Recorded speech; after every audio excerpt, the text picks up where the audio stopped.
obrim el debat i la discussió després d'aquesta presentació tan rica de matisos. Està obert. Digues, Marc.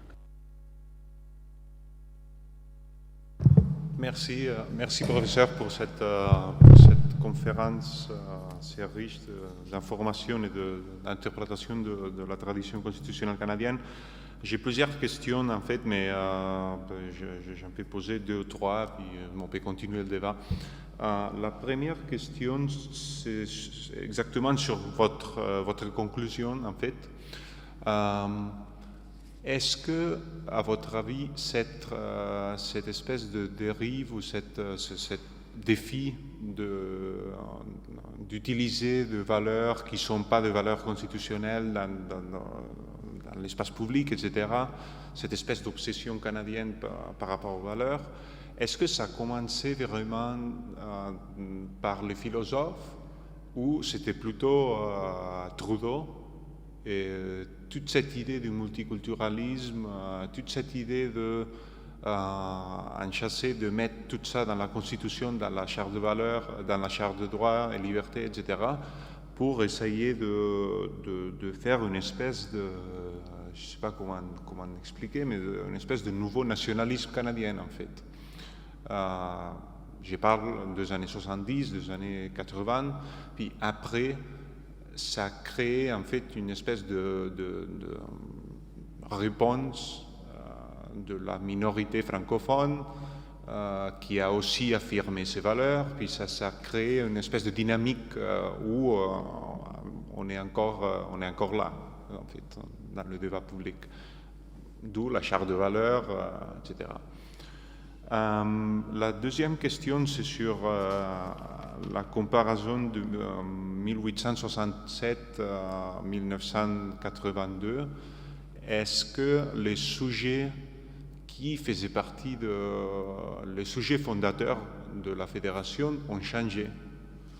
Est-ce qu'on parle de 4 provinces au début où en fait le Québec n'existait pas?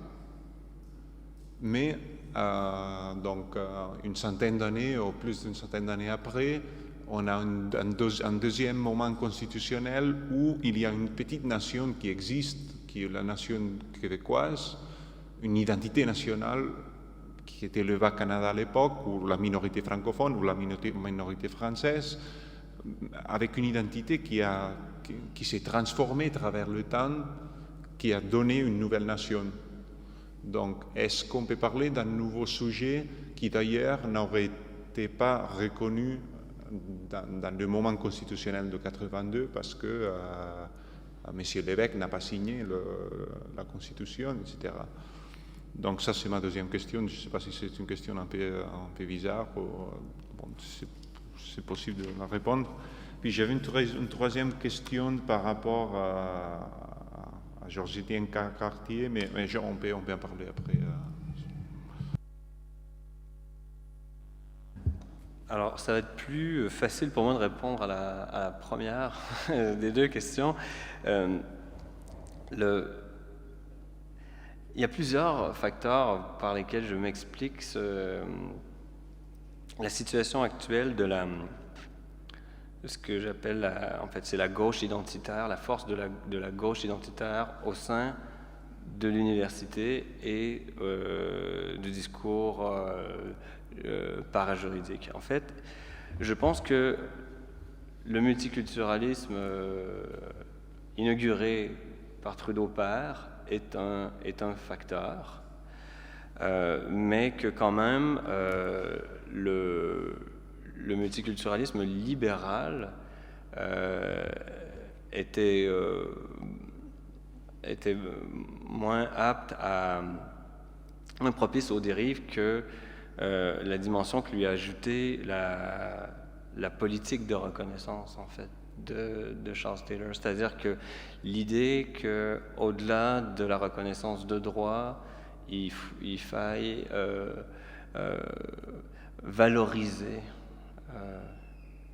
c'était une obligation qui se voulait politico-morale, mais il faille présumer de la valeur de toute culture. Donc, on se souvient du débat qu'il y avait eu entre Charles Taylor et Salman Rushdie. Donc, Salman Rushdie dit qu'il faut critiquer les religions. Charles Taylor dit qu'il faut s'abstenir de critiquer sans bien connaître.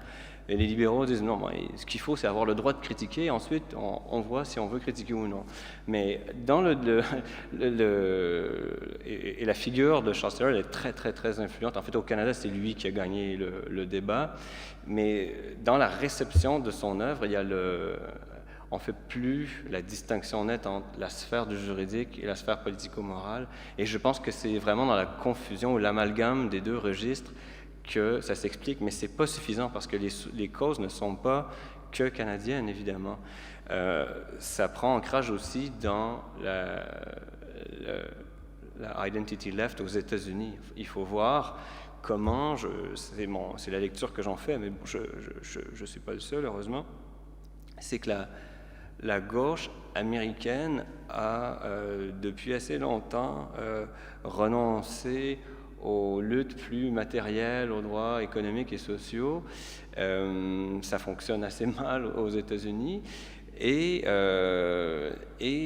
en même temps, les victoires de la gauche aux États-Unis ces dernières décennies ont été plus fréquentes devant les tribunaux qu'au sein des législateurs. Et or, les victoires juridiques de la gauche américaine sont surtout des victoires dans la sphère de protection contre la discrimination. Donc, on dirait qu'il y a eu un recentrement du discours de gauche, comme si la gauche était fatiguée de perdre et s'est focalisée un peu sur les domaines où elle remportait des victoires. Et je pense que à partir de l'affaire Brown contre Board of Education et puis les victoires de la lutte pour les droits civils, mais qui sont des victoires en fait dans la lutte contre la discrimination, ça a suscité un recentrement du discours de gauche sur une gauche qui est plus identitaire, symbolique, identitaire. Et quand on prend même la manière dont le droit à la non-discrimination est interprété dans la jurisprudence canadienne, ça va encore plus loin. Dans la jurisprudence de la Cour suprême, c'est que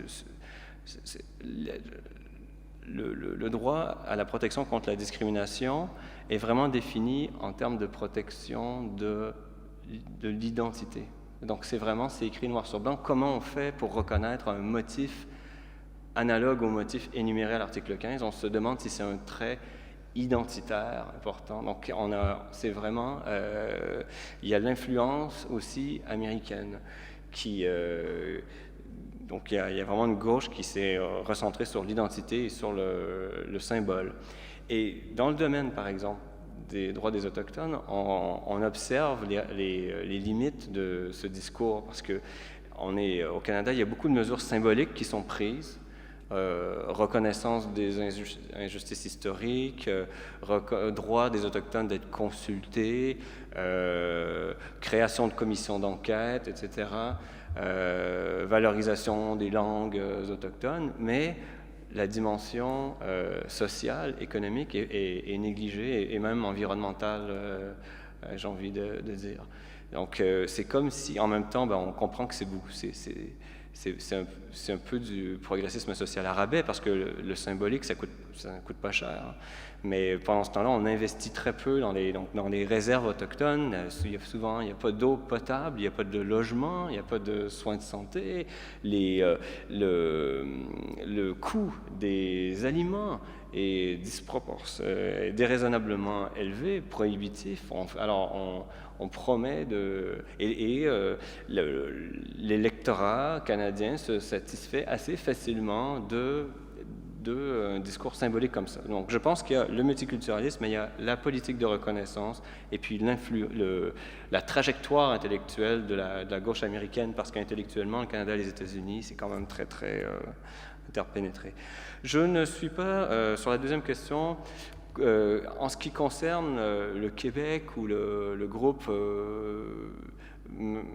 francophones majoritaires au Québec, je ne suis pas sûr qu'il y ait une distinction si radicale entre 1867 et 1982. Évidemment, la religion ne joue plus le rôle aujourd'hui qu'elle joue à l'époque. Le Québec s'est très largement laïcisé. Sauf que on se demande si une certaine conception actuelle de la laïcité n'a pas plus en commun avec, on parle de la catho-laïcité, en fait une laïcité finalement plus déguisée, puis finalement assez hostile aux manifestations des religions minoritaires.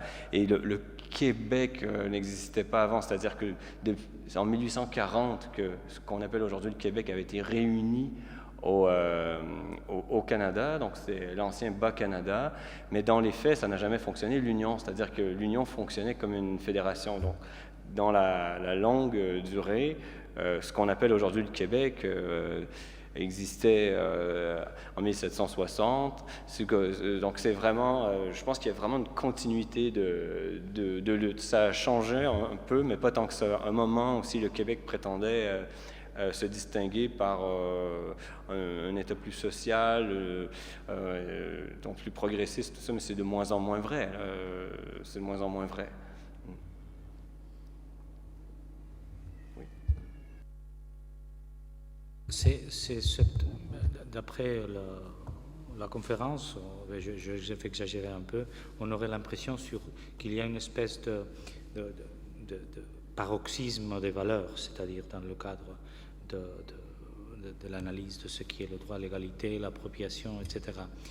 Est-ce que cela aurait à voir avec ce qui me semble être un trait caractéristique de la culture juridico-politique canadienne, qui est l'influence des philosophes? C'est-à-dire, je ne connais pas d'autres pays où il y ait cette présence d'abord des philosophes dans le débat public, mais surtout des philosophes dans le livre blanc sur telle ou telle situation. Et par hasard, j'ai vu ce matin que dans le blog de Lawrence Solomon, Legal Theory Blog, il y a la référence à un article de Nancy McCormack de Queen's University qui fait l'étude des citations des philosophes nés avant 1900 par la jurisprudence canadienne depuis 1860. C'est-à-dire,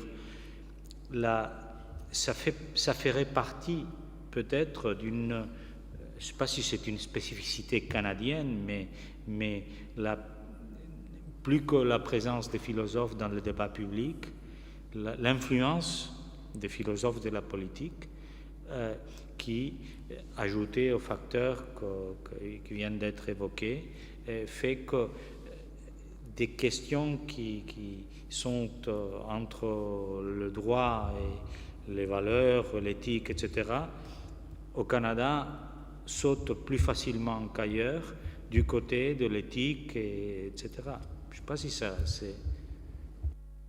Je crois faire la même observation. D'ailleurs, c'est assez exceptionnel.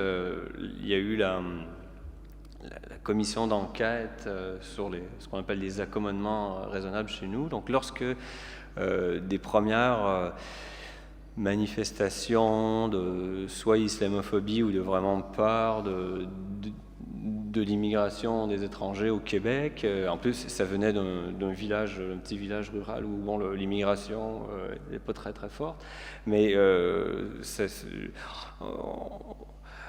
a suscité un tollé, donc ce débat-là a un peu dérapé, les politiques ont eu peur de perdre un peu le contrôle de la situation, ça a pris des proportions, donc on relayait, entre autres dans les médias, des soi-disant cas d'abus de la part, par exemple, des commissions des droits de la personne, mais c'était souvent inventé, où il y avait des ententes de bon voisinage qui n'avaient jamais été des ententes juridiques, qui étaient présentées comme des ordonnances de la Cour.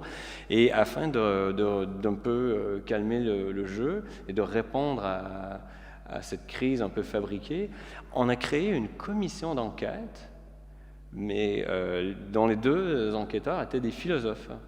Mais c'était assez exceptionnel parce que normalement, une commission d'enquête, comme notion juridique, traditionnellement, ça sert à établir des faits. Et souvent, on nomme des juges, commissaires, parce que le juge est habitué à convoquer des témoins, faire enquête et établir des faits. Mais non, on on a créé une commission d'enquête sur des problèmes, en fait, philosophicaux, moraux, et ce sont deux philosophes. Bon, Gérard Bouchard est un peu historien, auteur, mais c'est Charles Taylor qui était enquêteur. Et qu'est-ce que ça a donné? Récemment, Charles Taylor a désavoué son rapport. Alors, chose qu'on n'observe jamais, on ne voit jamais un juge désavouer son rapport. Donc, c'est aussi ce genre de problème que ça pose, parce que je pense que le philosophe n'a pas la même conception de cette charge qu'est l'enquête.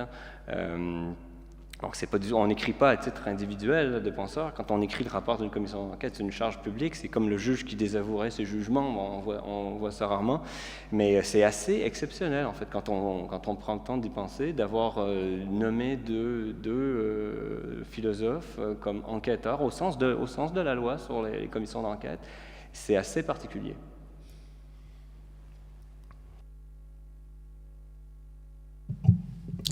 Merci, M. Saint-Hilaire. Merci aussi à la Fondation canadienne. Je suis parti de Federalistas d'Esquerras et nous avons eu une prolongée relation avec la Fondation du Canada. On a eu ici M. Dion, M. Jean Leclerc, donc on est vraiment tout près de Federalisme canadienne. Il y a plusieurs choses qui m'ont intéressé dans votre récit, mais surtout cette idée que la fédération, ce n'est pas une forme de sortir de l'impasse, de la tolérance ou de la coexistence, mais qu'il y a un plus. C'est plus des qualités politiques que vous avez parlé. On travaille beaucoup ici, chez nous, à Federalistas d'Esquerras, sur cette idée du projet commun. Ce n'est pas le fédéralisme, je parle un peu de l'idée que nous avons pour le fédéralisme espagnol, ce n'est pas une solution de sortir de l'impasse seulement, peut-être aussi, mais vraiment on voit qu'il y a un projet commun et qu'il y a un plus politique. Vous pouvez peut-être vous élargir un peu sur cette idée du plus politique de l'idée fédérale.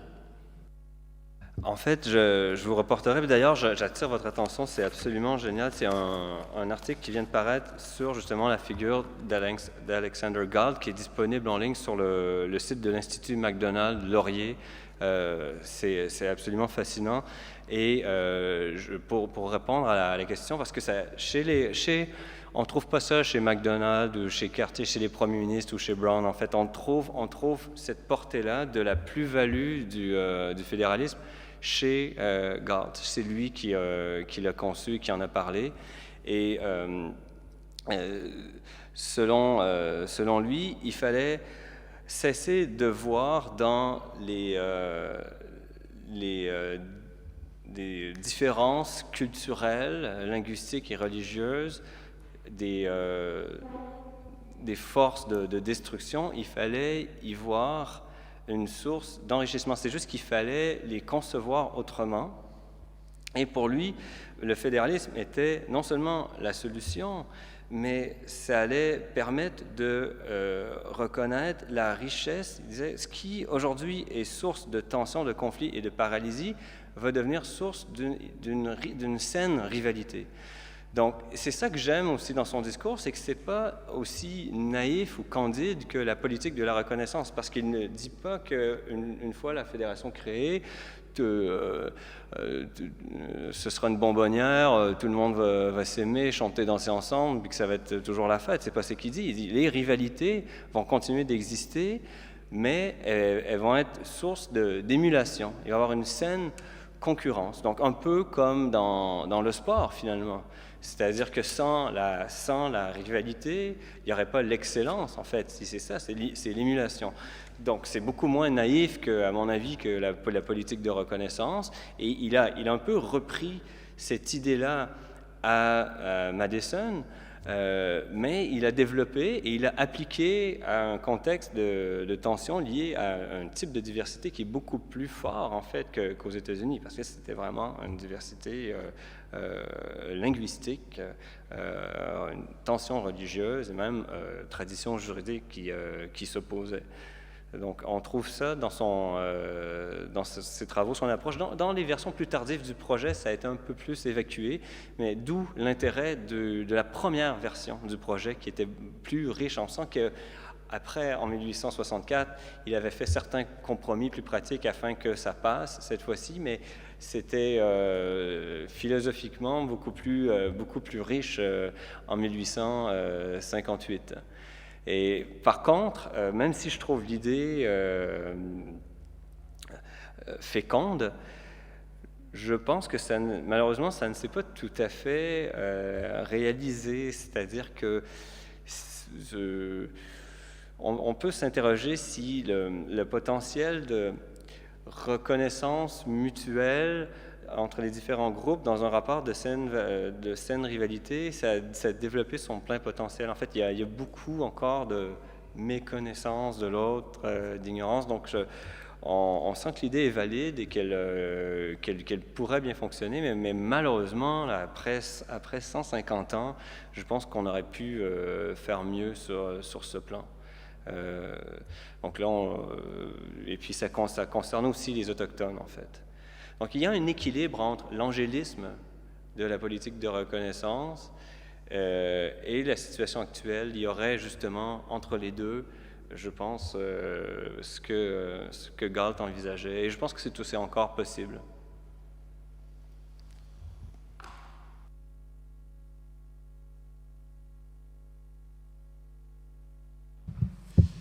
Quand vous étiez en train de parler de Galt, vous avez dit que c'était un homme d'affaires. Et je ne peux pas éviter de faire le parallélisme un peu entre un des pères fondateurs du Canada et un des pères fondateurs de l'Union européenne, un autre homme d'affaires, Jean Monnet, mais un siècle plus tard. Alors, vous avez aussi évoqué la création du marché commun au Canada en 1867. Alors, ma question serait la suivante. Où en est-on aujourd'hui dans cette création du marché commun canadien, et s'il y a eu des avancées, non seulement aujourd'hui, à l'heure actuelle, mais aussi en 1982, donc par rapport à cette création du marché commun. Alors, en 1982, dans la révision en texte de la loi constitutionnelle, il n'y a pas eu grand-chose sur le marché commun. On a plutôt reconnu des compétences accrues aux provinces en matière d'exportation de certaines ressources naturelles. C'était une réponse à l'ancienne politique de l'énergie de Pierre Elliott Trudeau. Donc, au contraire, on pourrait voir une plus grande décentralisation, alors que la notion de marché commun, dans l'esprit de 1867, c'était vraiment, ça devait relever soit directement dans la loi constitutionnelle ou des compétences fédérales. Ça a été le moyen de mettre en œuvre un marché commun, ça a été un peu neutralisé par la jurisprudence du Conseil privé puis de la Cour suprême du Canada qui ont interprété de manière très restrictive la compétence fédérale sur le commerce. Alors si on fait la comparaison avec ce que la Cour suprême américaine a fait de la clause de commerce, à peu près, dans laquelle on peut faire à peu près tout rentrer, au Canada, finalement, la compétence fédérale sur le commerce est extrêmement limitée, essentiellement aux aspects interprovinciaux du commerce. C'est très difficile pour le Parlement fédéral. C'est pas tout à fait impossible, mais il y a un test qu'il faut satisfaire qui est très difficile. On l'a vu dans le renvoi sur les valeurs mobilières. Donc, on parle de ça en ce moment au Canada. Ça va être la deuxième fois que le Parlement central va essayer de créer une commission nationale des valeurs mobilières. Ça a déjà été invalidé par la Cour suprême. Et là, ça fait encore l'objet d'un contrôle de constitutionnalité. Et justement, le fait que le commerce des valeurs mobilières relève des provinces, c'est le résultat de cette interprétation très restrictive du pouvoir qui était censé rendre le fédéral capable de créer le marché commun. Le marché intérieur est surtout régi par des ententes administratives intergouvernementales, mais qui n'ont pas, à mon avis, de force de loi. Donc, c'est vraiment une coopération, donc des ententes administratives qui sont pas juridiques, qui aménagent le marché commun. Mais le marché intérieur commun, il est un peu tenu pour acquis au Canada. Mais la Cour suprême va entendre une cause fascinante qui a remis à la page une disposition de la loi de 1867 dont à peu près personne ne parlait, il y a presque pas de décisions qui ont été rendues sur cet article. C'est l'article 123 de la loi de 1867 qui prévoit que aucune province ne peut imposer de tarifs sur les produits qui viennent des autres provinces. Donc, degré zéro du libre-échange, aucun tarif équivalent d'un tarif douanier ne peut être imposé par une province sur les produits importés d'une autre province. Il n'y a jamais eu de contrôle douanier entre les provinces au Canada. Ça n'avait jamais vraiment posé de problème.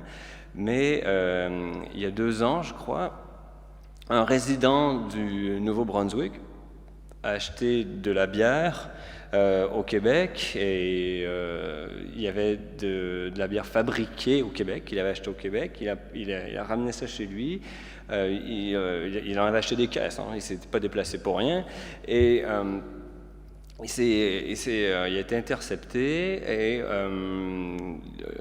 il a été poursuivi au pénal parce que la loi du Nouveau-Brunswick attribue un monopole de vente de l'alcool, comme c'est le cas au Québec avec la Société des alcools, à la vente d'alcool dans la province. Donc, M. Comeau a invoqué la loi constitutionnelle de 1867, la disposition relative aux tarifs, et il a eu gain de cause, il a été acquitté, mais ce qui veut dire que les tribunaux du Nouveau-Brunswick ont lu dans l'article 123 de la loi de 1867 quelque chose qui va beaucoup plus loin que l'interdiction de tarifs, mais quelque chose qui compromet les systèmes de gestion de l'offre que nous avons, par exemple, en matière de production et vente de sirop d'érable. Il y a plein de produits agricoles aussi, le lait, les œufs, donc il y a tout plein de systèmes de gestion de l'offre au Canada. Et il y a aussi les monopoles qui sont une source de recettes importante pour les provinces, parce que les provinces sont en manque de revenus. Il y a un déséquilibre fiscal au Canada, comme dans toutes les fédérations. Et les monopoles provinciaux, publics, sur la vente d'alcool sont compromis par cette affaire. Donc la Cour suprême va entendre la cause, mais j'avoue que les constitutionnalistes, les spécialistes du droit économique international ont été un peu surpris de voir un juge lire dans une assez brève disposition constitutionnelle la source d'un régime complet de libre-échange. Mais je pense que c'est quand même bien qu'on ait ça va être l'occasion d'avoir le débat, parce que c'est une question sur laquelle on se penchait peu, mais c'était quand même une idée essentielle à la création de la Fédération en 1867, de créer un marché intérieur très fort.